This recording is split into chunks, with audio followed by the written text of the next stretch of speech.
everyone! Welcome back to our channel. So now, we're diving headfirst into Power Series Convergence. Well, I know math can be a bit intimidating, but trust me, we're gonna make it fun. So now, get your notebook, your favorite snacks, and get ready to conquer some math. So in this tutorial, we'll learn how to determine radius, center, interval of convergence of a power series using a ratio test. But first, why power series convergence is so important? Well, power series convergence is crucial because it determines the validity and usefulness of representing functions as infinite sums, enabling approximation, integration, and analysis within a specific domain. Here are the definition of key terms related to power series. The first one is the radius of convergence. The radius of convergence of a power series is a non-negative real number or infinity that describes the range of values of x for which the series converges. Next one is the center of convergence. The center of convergence of a power series is the value of x around which the series is centered. The center is denoted by C in the general form of the power series. Lastly is the interval of convergence. The interval of convergence of a power series is the set of all values of x for which the series converges. It is determined by the radius of convergence and the behavior of the power series at the endpoints of the interval. So, for our ratio test, where limit of n approaches infinity, so the absolute value of a sub n plus 1 over n is equal to 0. When the ratio test gives a limit of 0, the power series converges for all value of x. Thus, the radius of convergence is infinity, and the interval of convergence is negative infinity and infinity. So, for our first example, is summation of x raised to 2n over 2n factorial where n is equal to 0 goes to infinity. So, ang ating ratio test is limit of n approaches infinity, absolute value of a sub n plus 1 over a sub n. So, ang ating a sub n plus 1 is equal to x. Ito, x raised to 2n, 2 times n plus 1 over 2 times n plus 1 factorial. While ang ating a sub n is x raised to 2n over 2n factorial. So, ililipat lang natin siya ng ganitong form para makuha natin ang kanyang ratio test o para makuha natin ang value ng ating ratio. So, limit of n is where n approaches infinity, times absolute value of a sub n plus 1 over n is equal to x raised to 2n times raised to 2 times n plus 1 over 2 times n plus 1 factorial over 2 yung ating a sub n, itong ating a sub 1 yung x raised to 2 times n plus 1. Ang ating a sub 1 is x raised to 2n over 2n factorial. So, para makuha natin siya, next step is i-reciprocal natin to nasa kanyang denominator. So, ang ating next na step ay x raised to 2n times n plus 1 over 2n, 2 times n plus 1 factorial times yung reciprocal natin na 2n factorial over 2 over x raised to 2n. So, our next step is, yun nga yung x raised to 2 times n plus 1 magiging x kasi 2n plus 2 kasi yung 2 distribute lang siya kaya siya ay naging 2n plus 2 kasi 2 times n plus 1 kaya siya ay naging 2n plus 2.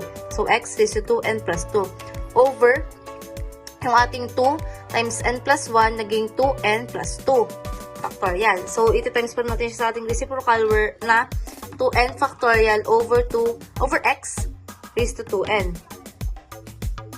So, ang ating next na gagawin is expand lang natin. So, x raised to 2n times x raised to 2 over yung ating factorial na 2 2n plus 2 times 2n plus 1 times 2n factorial times yung ating reciprocal na 2n factorial over x raised to 2n. So, may makakancel na tayo dyan where is 2n factorial, ito, and x raised to 2n, and x raised to 2m. So, cancel na siya. So, ang matitira natin is x raised to 2 over 2n plus 2 times 2n plus 1. Ito, x raised to 2n plus 2 and 2n plus 1. So, ilalabas na natin siya. Ito.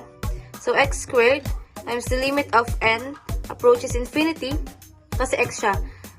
Absolute value of 1, kasi may 1 nga dito, may ito ditong 1, over 2n plus 2 times 2n plus 1. So, next is, i-substitute lang natin yung infinity. So, when we substitute infinity, the fraction will go, or will be larger, and it will go to 0. And it will lead to 0. So, x squared, with this x squared times 0 is equal to 0.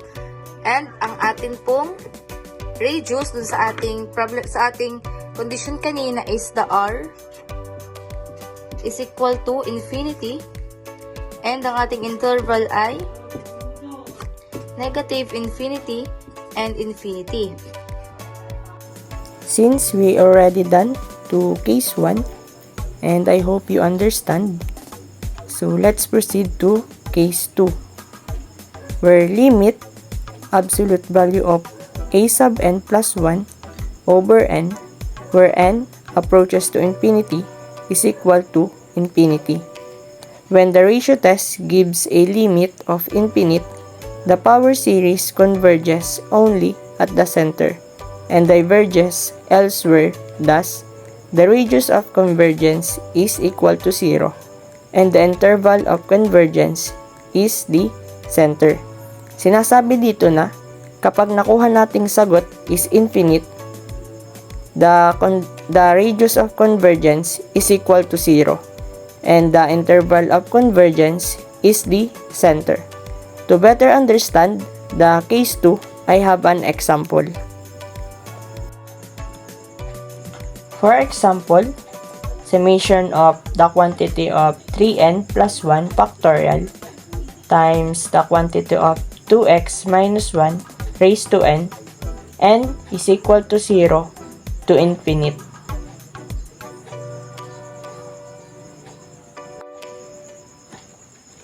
First, we're going to find the center, and the formula of center is x minus c is equal to 0. Then, from this given natin, ang gagamitin natin ay 2x minus 1. Since meron siyang x na present dun sa formula ng center.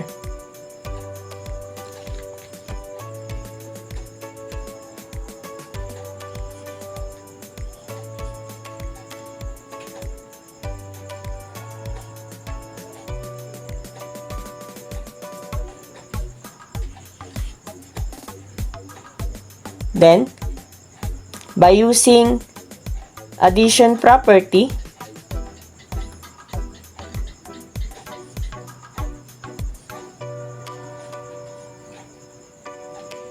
yan.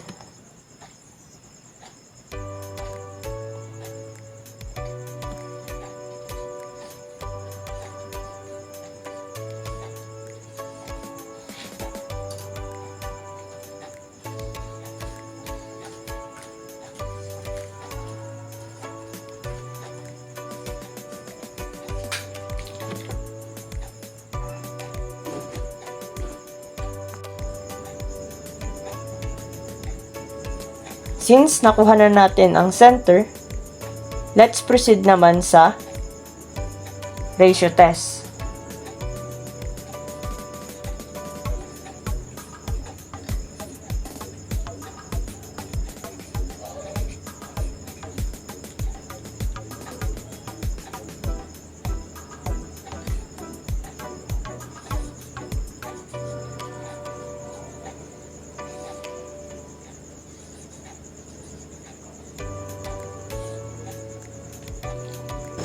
Next, we're going to substitute the n plus 1 sa ating given to identify the a sub n plus 1.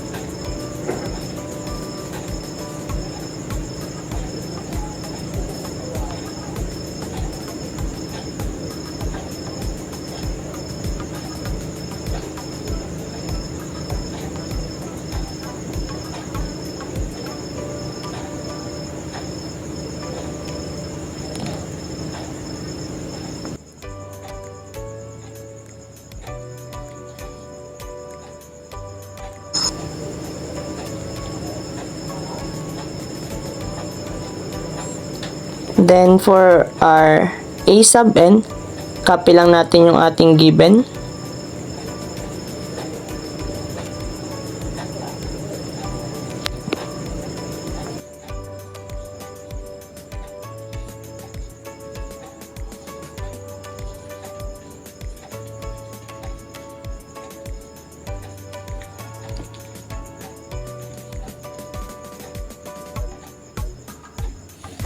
Since na-identify na natin ng a sub n plus 1 at saka a sub n,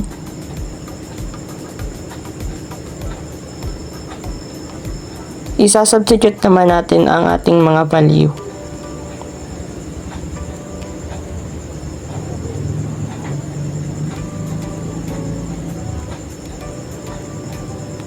Dito sa ating formula.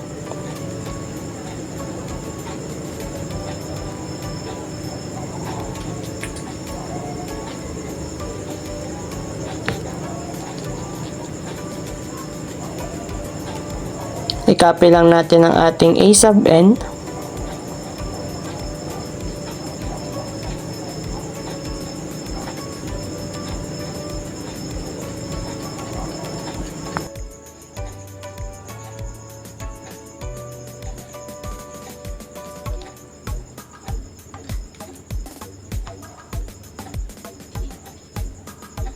Then after that, isi-simplify naman natin. I-distribute natin yung 3. 3 times n and 3 times 1.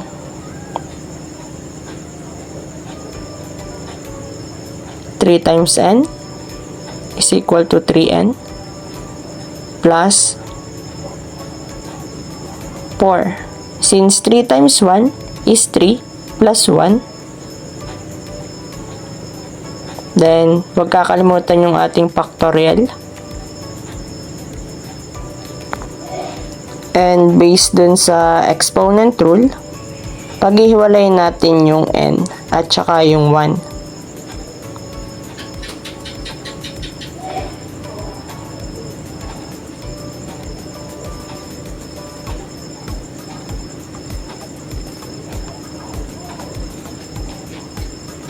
Then after that,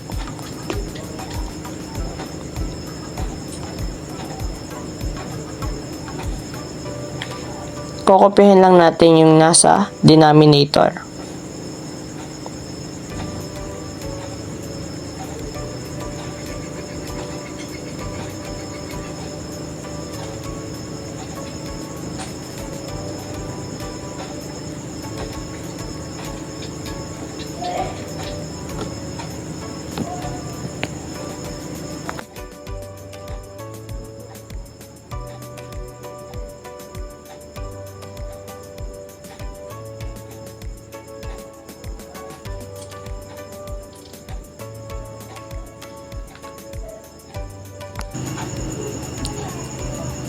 In this case, i-copy lang natin yung ating sinulat kanina para hindi tayo malito.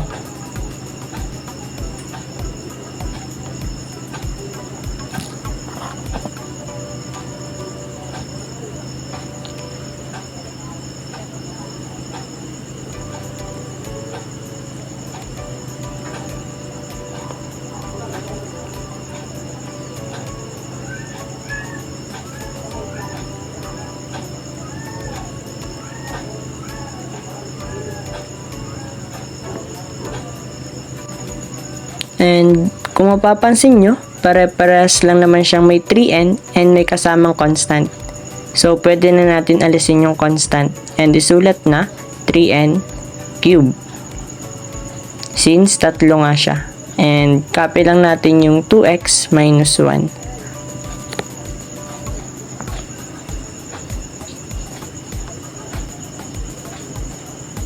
Then next, isulat muna natin yung 2x minus 1. Then, limit n approaches to infinity. And don't forget yung pagsulat natin ng absolute value.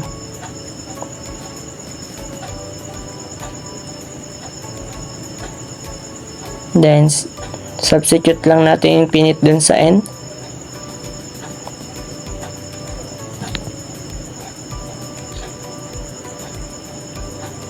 And kung isi-simplify natin, yung 3 times infinity cube, ang magiging sagot is infinite.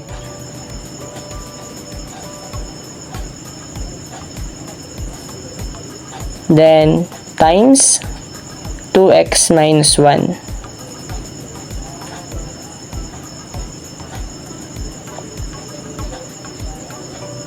Then, ang magiging sagot is infinity.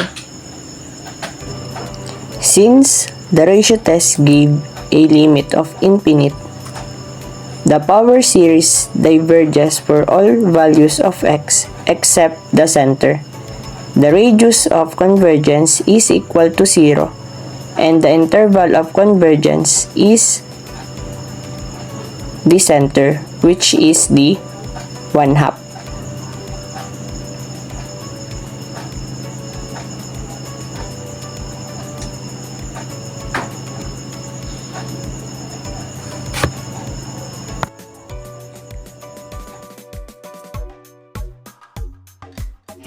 To wrap things up, let's go over what we've learned today. We started by understanding the structure of a power series, where we identified the center, radius, and interval of convergence. In case number 1, we applied the ratio test to the given power series by taking the ratio of consecutive terms. We simplified the expression and found that the limit approaches 0. Since the ratio test states that if the limit is less than 1, the series converges absolutely. And in this case, the limit equals 0, which is always less than 1. As a result, the series converges for all values of x, meaning the radius of convergence is infinite, and the interval of convergence is negative infinity and infinity. In case 2, the limit approaches infinity, meaning the series diverges for all values of x except at the center. The radius of convergence is 0, and the series converges only at the single point, which is x is equal to 1/2. In case 1, it demonstrates a series with global convergence, while case 2 illustrates a series that converges only at a single point, highlighting two distinct behaviors of series convergence. And that's all. If this tutorial was helpful, please give it a thumbs up and subscribe for more lessons on calculus and advanced math topics. Also, feel free to leave any questions or suggestions in the comments. Thanks for watching and see you in the next video. Bye-bye!